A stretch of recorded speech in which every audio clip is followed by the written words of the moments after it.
महाराष्ट्र में पिछले कुछ दिनों से जारी सियासी उठापटक में अभी काफी कुछ होना बाकी है, क्योंकि राष्ट्रवादी कांग्रेस पार्टी एनसीपी के महाराष्ट्र सरकार में शामिल होने के बाद अब एकनाथ शिंदे के शिवसेना कैंप में कई नेताओं में नाराजगी का माहौल है। इसी के मद्देनजर 5 जुलाई देर रात सीएम एकनाथ शिंदे ने अपने बंगले पर अपने सभी विधायकों, सांसदों और अपने नेताओं की मीटिंग बुलाई थी, ताकि सभी को भरोसे में लिया जा सके।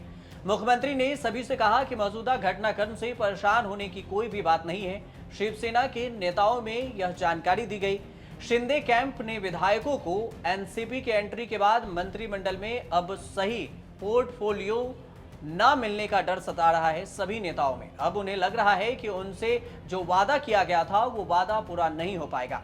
लेकिन इस सब के बीच में पवार बनाम पवार की जंग से विपक्ष की एकता को करारा झटका लगा है। एनसीपी का टूटकर बिखरना बीजेपी के लिए गुड न्यूज है, लेकिन बाकी विपक्ष के नेताओं के लिए ये बैड न्यूज है। अजीत पवार के जरिए वह एक बड़े विपक्षी दल को अपने पाले में खींच लाए हैं। अगले लोकसभा चुनाव से पहले उसने एक झटके में विपक्ष को क्लीन स्वीप कर दिया है। इन सब के बीच में एक सवाल यह है कि क्या महाराष्ट्र के मौजूदा संकट का कारण राहुल गांधी है? क्या उनके कारण ही विपक्ष एकजुट नहीं हो पा रहा है? यह सबसे बड़ा सवाल है, क्योंकि महाराष्ट्र में एनसीपी के टूट से पहले विपक्षी नेताओं की बैठक पटना में हुई। एनसीपी के कुछ सूत्रों ने यह आरोप लगाया है। उन्होंने राहुल गांधी को लेकर सीधे तौर पर कहा है कि राहुल गांधी के कारण ही एनसीपी में यह सब माहौल खराब हुआ।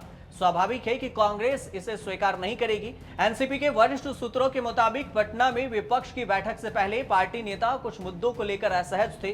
पहला बैठक को पोस्टपोन किया गया ताकि राहुल गांधी की अमेरिका से वापसी हो सके। इसके उलट ज्यादातर वरिष्ठ नेता पहले की तारीख को लेकर रेडी थे कि उसी तारीख में बैठक हो जानी चाहिए। दूसरा ये कि बैठक में यह स्पष्ट था कि कांग्रेस राहुल गांधी की लाइन पर चल रही थी, वह राहुल को नेता के रूप में पेश कर रही थी।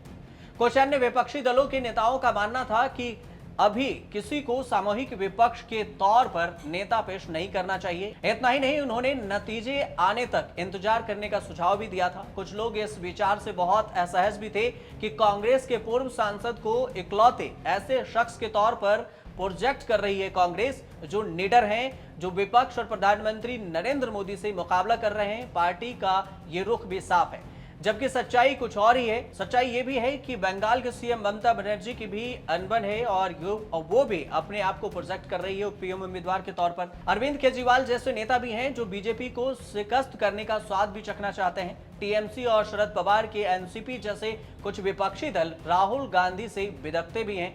उनके लिए राहुल गांधी के साथ तालमेल करना थोड़ा सा मुश्किल भी बैठ रहा है। उन्हें लगता है कि राहुल गांधी डिमांडिंग ज्यादा है। सोनिया गांधी जहां सुनने और सहमति बनाने पर जोर देती थी, इसके उलट राहुल गांधी इस बात पर नहीं है। राहुल गांधी के साथ ट्रेनिंग मिलाना सबके लिए आसान नहीं है। सोनिया गांधी ने यूपीए बनाते वक्त साफ किया था कि वह इसका नेतृत्व करने के इच्छुक नहीं है, वह सिर्फ सभी को जुटाने का काम करेंगे। वहीं उलट राहुल गांधी के मामले में कांग्रेस ऐसे किसी भी बलिदान को देने के लिए तैयार नहीं है कि सिर्फ मीटिंग बुलाया जाए। कांग्रेस इस बात का भरोसा दिलाने में जुटी है कि राहुल गांधी का समय आ गया है। हिमाचल प्रदेश और कर्नाटक की जीत के बाद उनके हौसलों को पंख लग गए हैं। उन्हें लगता है कि वो राजस्थान, छत्तीसगढ़, मध्य प्रदेश, तेलंगाना में भी बीजेपी के तोते उड़ा सकते हैं।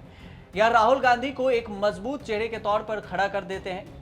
उसके इरादे इतने बुलंद हैं कि किसी सहयोगी दल के हितों को नुकसान भी पहुंचा सकते हैं और वह इसकी परवाह तक नहीं करते। विपक्ष आपस में ही तमाम पेचों में उलझा है। किसी को कोई अखर रहा है तो कोई किसी और को अखर रहा है। ममता को वाम दलों से दिक्कत है तो आम आदमी पार्टी जैसे दल को कांग्रेस से चिढ़ है। राहुल गांधी के पैरोकारी इनमें से कोई अखरती है।